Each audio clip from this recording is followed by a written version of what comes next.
को। वैसे तो बिहार के शिक्षा में कुछ कहा नहीं जा सकता, क्योंकि पहले की अपेक्षा बहुत ज़्यादा डेवलपमेंट देखने को मिला है। प्रॉपर स्कूल है, अब टीचर्स अवेलेबल है, लेकिन सवाल उठती है कि ग्रेजुएशन के लेवल को और भी ज़्यादा मजबूत करने की ज़रूरत है। मुझे एक बार याद है कि जब मैं पटना में स्टडी करता था जी, तो उस समय जो मैंने ग्रेजुएशन क्वालिफाइड किया था वो नॉर्मल जैसे ग्रेजुएशन आप लोग अभी तक जो बिहार में क्वालिफाइड किए हैं कि डायरेक्टली उस प्रकार से एग्जामिनेशन हुई। हम लोगों ने एग्ज़ाम दिया, खुद से प्रिपरेशन करके एग्ज़ाम दिया जी, जी। और हम लोग क्वालिफाइड भी हो गए। लेकिन उसी समय जब हम पटना में गवर्नमेंट जॉब के प्रिपरेशन के लिए गए और जब हम तैयारी कर रहे थे तो हमारे कुछ फ्रेंड हुई, कुछ दोस्ती हुई जो वो फ्रेंड अलग अलग स्टेट से बिलोंग करते थे। जैसे कुछ एमपी से थे, अच्छा, कुछ आपको झारखंड से थे। अच्छा, पटना में? हाँ, वो लोग पटना में पढ़ने के लिए आए थे और हम तो पटना यहीं से गए थे। तो आपने किस ईयर में किया था?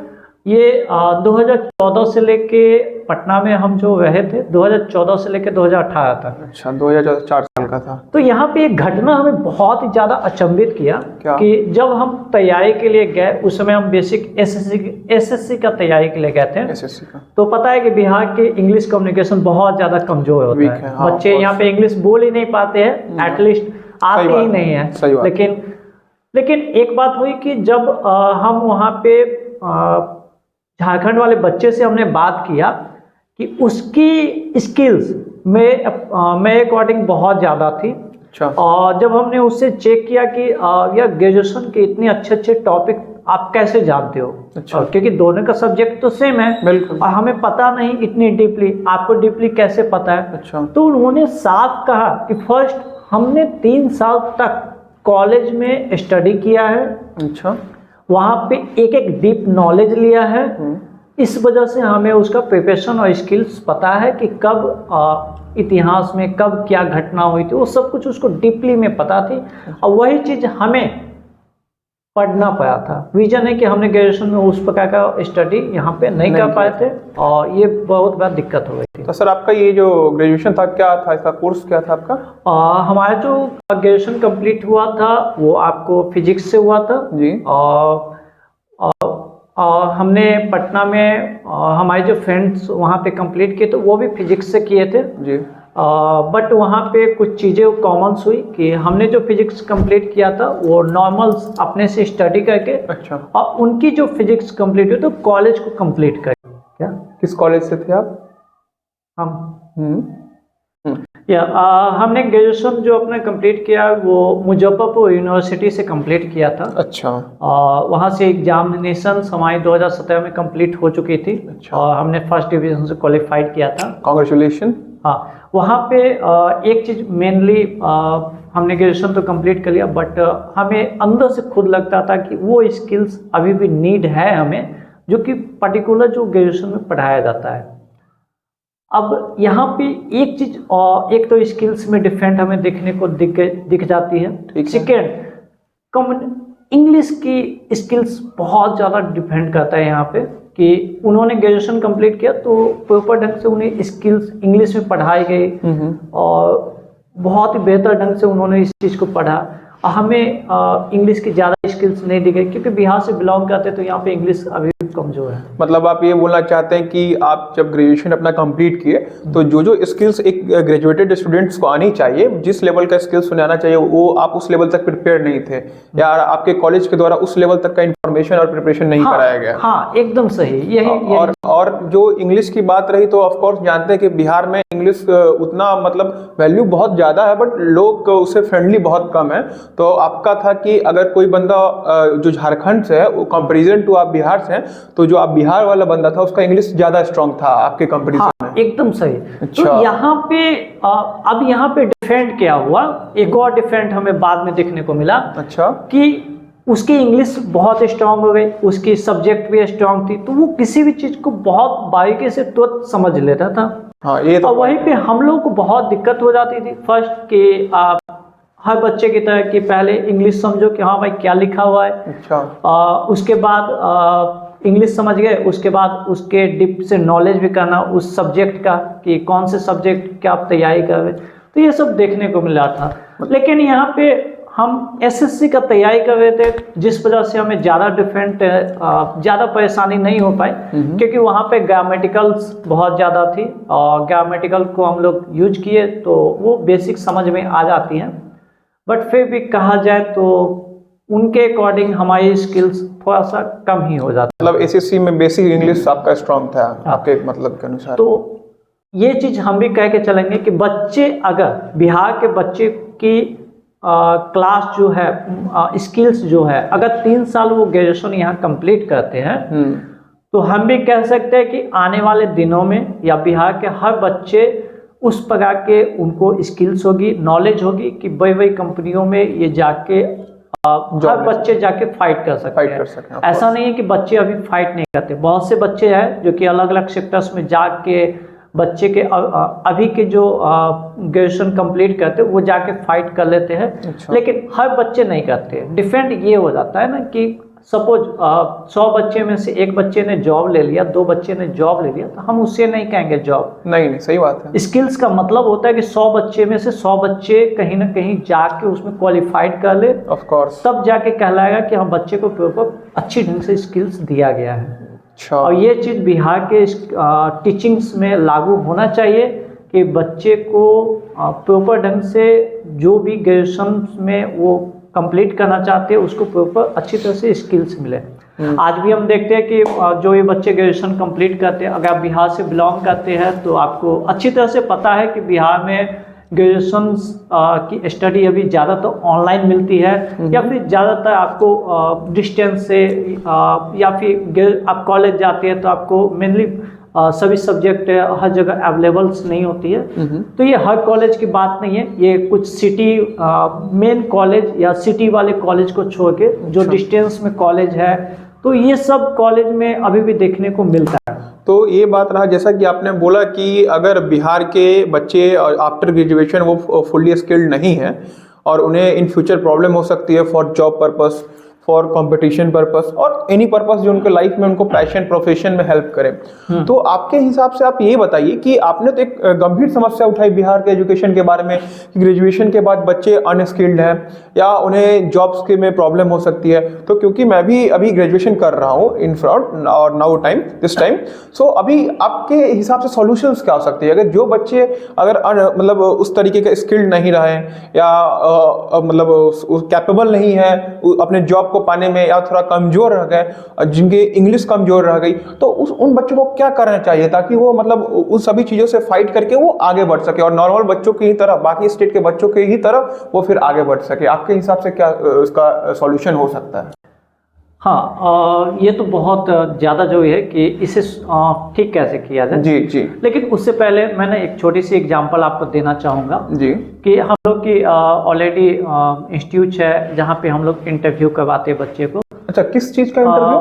इंटरव्यू बेसिक बच्चे को जॉब के अकॉर्डिंग इंग्लिश की स्किल्स नहीं है। अच्छा। और इंटरव्यू में डिस्क्वालीफाइड हो जाते तो हम लोग वहाँ पे प्रिपरेशन करवाते हैं। हमारी एक टीम है, कोर टीम है, जो कि हर बच्चे को अलग अलग लेवल्स के ट्रेनिंग्स देते हैं, देन उसकी प्लेसमेंट में हेल्प करते हैं। मतलब आप किस सेक्टर में जॉब प्रोवाइड करवाते हैं? ज़्यादातर बैंकिंग सेक्टर्स, लॉजिस्टिक सेक्टर्स या बिहार में अभी भी बहुत सी कंपनियां अवेलेबल्स है, उन सभी में डायरेक्टली प्रोवाइड करते हैं या फिर बच्चे को हाई पोस्ट हो जाती है तो वहाँ पे स्किल्स का अगर नीड हो तो बच्चे देन स्किल्स भी साइड से ले सकते हैं। अच्छा। अगर बच्चे में खुद की क्वालिफाइड है, क्वालिटी है तो वो ज्वाइन कर सकते हैं। तो वो प्राइवेट सेक्टर होगा या गवर्नमेंट सेक्टर होगा? नहीं, आपका ये सब प्राइवेट सेक्टर के लिए। गवर्नमेंट सेक्टर के लिए तो आपको खुद से प्रिपरेशन करना चाहिए। और कोई वैसे टीचर्स है जैसे खान सर है, बहुत से टीचर्स है, आप वहाँ पे उनसे जाके हेल्प ले सकते हैं एंड गवर्नमेंट का जॉब आपके हाथ में होती है।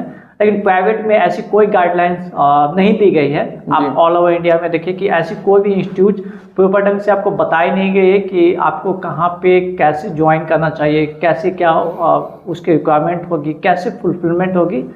तो उस पर हमारी टीम्स है जो कि बच्चे को गाइड कर। मतलब आप ये बोलना चाहते हैं कि जो आपका टीम है, आपके इंस्टीट्यूट है, वो बच्चों को प्राइवेट जॉब्स में मोस्टली बैंक सेक्टर में, लॉजिस्टिक सेक्टर में या कोई भी अदर प्राइवेट सेक्टर में हेल्प करता है, उनके स्किल डेवलपमेंट को बेस्ट करने में, डेवलप करने में हेल्प करता है। इसी में एक चीज होती है कि हम बता दें कि लगभग 100 बच्चे का इंटरव्यू अगर ओपनली हम करते हैं, 100 बच्चे का, तो 100 बच्चे में से मैं कह सकता हूं कि 5 बच्चे के पास ही वो स्किल्स होगी जो कंपनी को नीड है। बाकी 95% बच्चे यहाँ पे अनमेरिट, मतलब कभी भी उस मेरिट में नहीं आएंगे, उस मेरिट में नहीं आ पाएंगे। तो इतनी बड़ी संख्या में बच्चे यहाँ पे रिजेक्ट हो जाएंगे, ये हमेशा हमें देखने को मिला है। अच्छा। इसीलिए हम कहते हैं कि बिहार के बच्चे को स्टार्टिंग से जो एजुकेशन दिया गया है, अच्छा, वो बेहतर दिया गया है। पहले नहीं था, अब बेहतर किया गया, लेकिन वो 12th लेवल पे और ग्रेजुएशन लेवल पे थोड़ा सा कम है। उसे अगर हमारी गवर्नमेंट और थोड़ा सा बेहतर कर देती है तो आने वाले दिनों में हम कह सकते हैं कि हमारे बच्चे को किसी भी जॉब के लिए किसी भी जॉब भी कुछ प्रकार होती है कि छोटे पोस्ट, तो छोटे पोस्ट में डायरेक्ट हो जाते हैं, लेकिन वो पोस्ट जो कि बहुत बड़ा पोस्ट होता है, तो वहाँ के लिए बच्चे को किसी भी स्किल्स या किसी भी कंपनी पे निर्भर होने की जरूरत नहीं, डायरेक्टली वो इंटरव्यू के माध्यम से क्वालिफाइड कर सकते हैं। ठीक है, तो जैसा कि आपने एक नया टॉपिक उठाया अभी कि आपका एक इंस्टीट्यूट है जो हेल्प कर रहा है बच्चों को उनको जॉब्स में और प्लेसमेंट्स में, तो खैर अभी हम अपने जो पॉडकास्ट है उसको इसी तरफ लाते हैं क्योंकि हमें इंटरेस्टिंग लगा, क्योंकि ये बच्चों के फ्यूचर के लिए है। और ये मैं मानता हूँ कि अगर इसमें कुछ अगर ऐसा है जिससे आने वाले टाइम में और आने वाले जनरेशन को या अभी के किसी भी बच्चे को जो ग्रेजुएशन के बाद कमजोर है, उसको जॉब्स की प्रिपरेशन करनी है या कुछ ऐसी चीज़ करनी है तो उसको हेल्प हो, तो मैं मानता हूँ कि अभी इस पॉडकास्ट को हम इसी की तरफ रखते हैं। तो पहले मैं आपके बारे में जानना चाहूँगा कि जो आपका ये एक्सपीरियंस है इसमें वर्क करने का, या आपका इंस्टीट्यूट है, आपकी टीम्स है, आप प्लीज़ उसके बारे में बताएं ताकि हमारे व्यूअर्स थोड़ा जान पाए कि आप किस तरीके से इसको सर्विस दे पाते हैं, किस तरीके से प्लेसमेंट्स कर पाते हैं और क्या डिटेल्स है आपका, इसमें वर्क एक्सपीरियंस क्या है, आपने इससे पहले कितने बच्चों को करवाया है, आप प्लीज़ इस सभी डिटेल्स को बताएं। मैं आपको बताना चाहूँगा कि बिहार में जॉब की अपॉर्चुनिटी प्राइवेट सेक्टर में बहुत कम है। ऑफ कोर्स, और कम नहीं है, बहुत कम है, लेकिन यहाँ पे ट्रैफिक बहुत ज़्यादा है, कंपटीशन बहुत है। आप लोग अक्सर सुने होंगे कि बिहार के अधिकतर बच्चे दूसरे स्टेट में फैक्ट्रियों में काम करने के लिए जाते हैं। बिल्कुल। उसके पीछे रीजन ये है कि यहाँ पे फैक्ट्रियाँ अभी उतनी नहीं है कि सभी बच्चे को प्लेसमेंट दिया जा सके। बिहार अभी उतना डेवलप नहीं है कि हर मतलब बिहार के लोगों को जॉब मिल सके। लेकिन ये कह सकते हैं कि कुछ कंपनियां यहाँ भी अवेलेबल है जो कि कुछ पोस्ट, कुछ रिक्वायरमेंट, कुछ परसेंटेज यहाँ पे बच्चे को जॉब प्रोवाइड करती है। बिल्कुल। अब इन सभी में अगर हम देखते हैं जो भी रिक्वायरमेंट प्राइवेट कंपनियां के यहाँ पे रिक्वायरमेंट, जो भी प्राइवेट कंपनी यहाँ पे अवेलेबल है, उन सभी के रिक्वायरमेंट यहाँ पे आती है और उन सभी का फुलफिलमेंट है वो अलग अलग टाइप से होती है। जैसे कुछ कंपनियां डायरेक्ट हायरिंग कर लेती है, कुछ कंपनियां आपको किसी थर्ड पार्टी के माध्यम से पेरोल पे कर लेती है क्योंकि उसे बिना किसी टेंशन का चाहिए। और कोई कंपनी अपनी थर्ड पार्टी को बोलती है कि सिर्फ आप मैन पावर सप्लाई कर दीजिए, या फिर कुछ कंपनियां कुछ कॉलेज में खुद की प्लेसमेंट लगाती है और वहां से बच्चे को ले लेती है। अच्छा। अब रिक्वायरमेंट के अकॉर्डिंग बात किया जाए तो यहाँ पे सीटों की संख्या बहुत कम होती है। हाँ। तो यहाँ पे बच्चे की ट्रैफिक ज्यादा है और सीट की संख्या कम है, तो कह सकते हैं कि बहुत कम बच्चे का सिलेक्शन है, तो तुरंत वो फुलफिलमेंट हो जाएगी। मेनली बच्चे को पता भी नहीं चलते क्योंकि आज ओपन हुआ, शाम में फुलफिलमेंट हो गई। बिल्कुल। तो ऐसे बच्चे को पता नहीं चलता है। लेकिन ये सब कुछ वैसे कंपनी के अकॉर्डिंग है जो कि बड़ी कंपनी है और उसके रिक्वायरमेंट पता नहीं चलती है। लेकिन एक चीज़ है कि बिहार में अभी माइक्रो फाइनेंस या बैंकिंग के सेक्टर या लॉजिस्टिक के सेक्टर बहुत तेजी से रिक्वायरमेंट निकालती है। अच्छा। अगर हम बात करें तो बैंकिंग में भी 2 सेक्टर होती है, माइक्रो फाइनेंस और बैंकिंग। ओके। बैंकिंग सेक्टर्स में रिक्वायरमेंट थोड़ा डिले से आती है क्योंकि उसकी कुछ प्रोसेस होती है, उसे फुलफिलमेंट करता है। लेकिन माइक्रो फाइनेंस आज बिहार के एक एक गांव और कॉलोनी में पहुंच चुकी है। अच्छा। जिस वजह से उनकी रिक्वायरमेंट भी बढ़ गई है। अब वो लोग वहीं के बच्चे को अपने अंदर में हायर कर लेते हैं और काम करवा लेते हैं। लेकिन जैसा आपने बोला, आपने अभी 2 टर्म यूज़ किया, बैंकिंग और माइक्रो फाइनेंस। तो अभी आपने बोला कि बैंकिंग उस लेवल पे नहीं है जिस लेवल पे माइक्रो फाइनेंस मतलब हर एक इंसान के लिए इजीली एक्सेसिबल है। तो आप थोड़ा बताएंगे कि थोड़ा डीपली में कि ये बैंकिंग में अगर कोई बंदा जाना चाहता है तो उसको क्या काम करना पड़ेगा, या माइक्रो फाइनेंस में जाना चाहता है तो उसको क्या काम करना पड़ेगा, मतलब कुछ डिटेल इन्फॉर्मेशन आप बता सकते हैं? माइक्रो फाइनेंस में बेसिक आपको लोन के सेक्टर में काम होता है कि अच्छा। समूह लोन, ग्रुप लोन्स में आप गांव के एक एक घर में, जैसे जहां पे आप उस ब्रांच के अंदर में जितने भी पार्टिकुलर एरिया है वहां पे किसी नीड है। अच्छा। आप ऐसा पता करते हैं कि किनको अभी लोन का नीड है, आप उन्हें प्रोवाइड करते हैं। तो आपको हम कह सकते हैं कि माइक्रो फाइनेंस छोटे छोटे एरिया में आपको लोन प्रोवाइड करती है और उसको कलेक्शन का काम करती है, अलग अलग टाइप की काम वर्क होती है। तो माइक्रो फाइनेंस आपको जमीनी स्तर पे बहुत ज़्यादा काम करती है। लेकिन बैंकिंग में बैंकिंग अभी माइक्रो फाइनेंस के अकॉर्डिंग काम नहीं करती, वो अभी भी बड़ी सेक्टर पे काम करती है, जैसे होम लोन्स है, कार लोन्स है, तो ये लाखों की फाइनेंस है, बड़े अमाउंट्स के पैसे, बड़े अमाउंट्स के, या फिर किसी को बिजनेस लोन चाहिए 1 करोड़ 2 करोड़ का, तो वहाँ पे बैंक वहाँ पे ज़्यादा ओपन है, वहीं पे बैंक ज़्यादा काम करती है। इसीलिए माइक्रो फाइनेंस का रिक्वायरमेंट बहुत ज़्यादा है और बिहार में सबसे ज़्यादा जॉब आई थिंक कि माइक्रो फाइनेंस में ही बच्चे ज्वाइन कर चुके हैं, और बैंक में बहुत कम है क्योंकि इसकी रिक्वायरमेंट एक ब्रांच लेवल पे है, बहुत बड़े सिटी लेवल पे है, जिस वजह से इसकी रिक्वायरमेंट बहुत कम होती है, लेकिन माइक्रो फाइनेंस की रिक्वायरमेंट बहुत ज़्यादा होती है। चलिए, तो आपने ये बहुत बेहतरीन तरीके से बताया। अच्छा, आप एक बात बताइए, जैसे कि आपने बताया बैंकिंग और माइक्रो फाइनेंस, तो अगर कोई भी बंदा है, अगर उसको बैंकिंग सेक्टर में जाना है या माइक्रो फाइनेंस सेक्टर में जाना है, तो उसका मतलब क्या लेवल ऑफ एजुकेशन होना चाहिए, उसका कितना वर्क एक्सपीरियंस होना चाहिए? चाहे माइक्रो फाइनेंस में जा रहा है तो उसको क्या एजुकेशन लेवल चाहिए, 12th पास, 10th पास, ग्रेजुएशन, मतलब इसका ओवरऑल स्ट्रक्चर रिक्वायरमेंट्स क्या है इस दोनों में जाने का, अगर कोई बंदा जाना चाहता है तो, और उसका एज रिक्वायरमेंट भी क्या होना चाहिए? माइक्रो फाइनेंस इंडिया में ऐसे बिहार में देखा जाए तो 100 से ऊपर माइक्रो फाइनेंस यहाँ पे देखने को मिल सकता है। बिल्कुल। तो हर माइक्रो फाइनेंस का रिक्वायरमेंट, एलिजिबिलिटी क्राइटेरिया हम उसे कहते हैं, वो अलग अलग होती है। किसी को इंटर चाहिए, किसी को ग्रेजुएशन चाहिए, और किसी को नहीं, सब यहाँ 12th एंड ग्रेजुएशन पे ही बेसिक मिनिमम क्राइटेरिया 12th है। लेकिन एज का बहुत ज़्यादा मायने करती है। बहुत सी कंपनियां आपको 27 साल एज लेती है, कुछ कंपनियां तो यहाँ 25 में ही लास्ट 25 एज लेती है, कुछ कंपनियां के 30 तक होती है। तो एज का ये क्राइटेरिया होता है। साथ में आपको बाइक और डीएल होनी चाहिए, क्योंकि ये मार्केटिंग का काम है, तो ये 2 चीज़ होती है। आपके पास बाइक, डीएल, आपके पास 12th कंप्लीट है और आपकी एज अगर 30 के अंदर में है तो आप किसी भी माइक्रो फाइनेंस में तुरंत जाके ज्वाइन कर सकते हैं। लेकिन बैंकिंग में ऐसा कुछ नहीं है। बैंकिंग में आपको स्किल्स, इंग्लिश की समझ और आपके पास डीएल, ये सब चीज़ होनी चाहिए, तब जाके बैंकिंग में आपकी रिक्वायरमेंट तब आप ज्वाइन कर सकते हैं। दोनों में डिफरेंट एक ही चीज़ है कि माइक्रो फाइनेंस में जितने भी बच्चे आते हैं मेनली उसको जॉब दे ही दी जाती है, लेकिन बैंक में ऐसा नहीं है। बैंक में अगर किसी 100 बच्चे का रिज्यूम आए हैं तो 20 बच्चे को ही प्लेसमेंट मिलेगी, क्योंकि सीट ही उतनी होगी और रिज्यूम ज़्यादा हो जाएगी, क्योंकि बैंक की सर्विस अलग होती है, माइक्रो फाइनेंस की सर्विस अलग होती है, इसीलिए। अच्छा, तो जैसे कि अभी आपने बताया कि माइक्रो फाइनेंस के लिए मिनिमम रिक्वायरमेंट 12th पास होनी चाहिए और बाइक होना चाहिए, डीएल चाहिए। इट मीन्स कि ये ऑफिस वर्क नहीं है, ये मतलब होता है ना कि वो घूम घूम के काम करना होता है, मतलब इसको एक एक्सप्लोरेशन वे में इसका वर्क करना। हाँ, हम इसे कह सकते हैं कि ये टोटल सेल्स ऑफिसर का काम होता है। सेल्स ऑफिसर का काम होता है, उसको सेल्स ऑफिसर बोलते हैं। एग्जैक्टली, हमें यही टर्म मैं नहीं ले पा रहा था। अभी अब आते हैं, अभी तो माइक्रो फाइनेंस अच्छे से क्लियर हो गया, अभी हम लोग बैंकिंग पे आते हैं, क्योंकि बैंकिंग में अभी आपने जो बात बताया इसमें बहुत सारे कंफ्यूजन आ सकते हैं।